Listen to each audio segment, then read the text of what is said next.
এ পর্যন্ত বিভিন্ন দপ্তরে আপ্যায়ন এবং যাতায়াত বাবদ 4 বারে, একবার 50,000 টাকা, একবার 80,000, একবার 80,000, একবার 1,60,000 টাকা। এখানে আমার কাজ কয়েকটা ছিল। এক হচ্ছে সম্পাদকদের ভাউচার সমন্বয় করা, মানে এই টাকাটা আমার এই দপ্তরে শুধুমাত্র আপ্যায়ন করার জন্য না, এটাও ইনফরমেশান দিচ্ছি যে সকল সম্পাদকদের দপ্তরিক কাজে বা বিভিন্ন খরচে যে ভাউচারটা আসছে ওই ভাউচার সমন্বয় করে আমি তাদেরকে টাকা দিছি, তাদের ভাউচারটা কালেক্ট করে ট্রেজারার দপ্তরে জমা দিছি।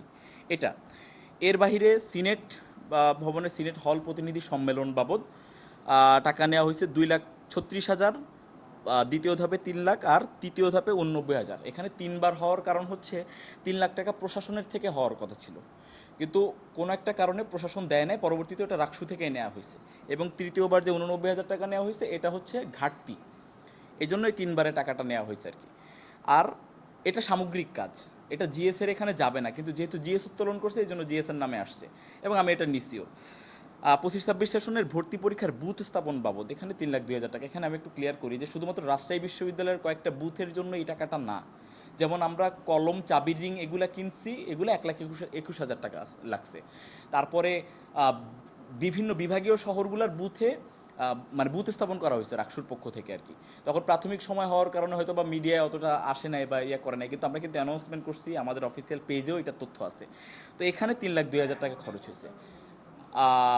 ঢাকা ইউনিভার্সিটিতে হয়েছে, যেহেতু 3 দিনের পরীক্ষা, আমরা কিন্তু এইটাও ভুলে যাচ্ছি যে 3 দিনের পরীক্ষা 3 দিনই অনেক জায়গায় বরিশাল বিশ্ববিদ্যালয় হয়েছে, ঢাকা বিশ্ববিদ্যালয়, জগন্নাথ বিশ্ববিদ্যালয়, রাজশাহী বিশ্ববিদ্যালয় এবং আপনার কি বলে বেগম রোকেয়া বিশ্ববিদ্যালয়ও।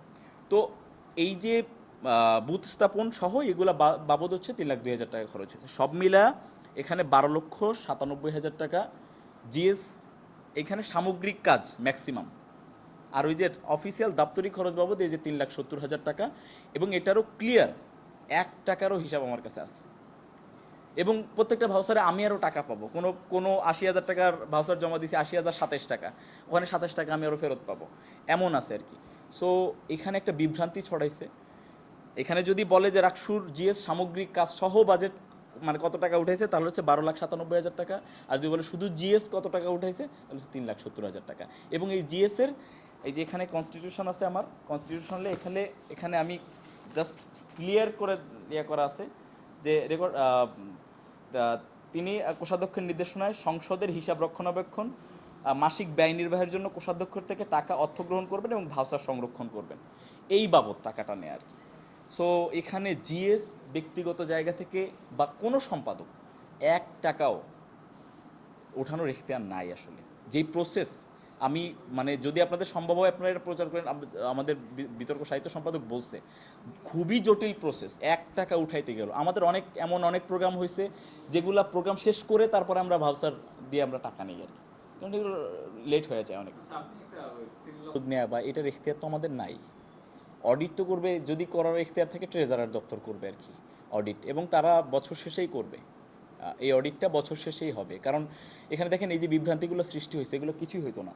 ম্যাক্সিমাম কাজ চলমান আছে, অনেক কাজ আছে, মানে ওনারা শুধুমাত্র কত টাকা উত্তোলন করা হয়েছে এইটা নিয়ে ওনারা নিউজ করছে, কত টাকা মানে বরাদ্দ ওইটা নিয়ে নিউজ করছে আর কি। উত্তোলন এক হিসাব, কিছু কাজ আছে চলমান, যেমন জুলাই স্মৃতি সংগ্রহশালার কাজ চলমান আছে। তারপরে হচ্ছে কিছু জিনিস কার্যক্রম শেষে কিছু টাকা ফেরত আসে, সেই টাকা ফেরতও দেওয়া হয়েছে।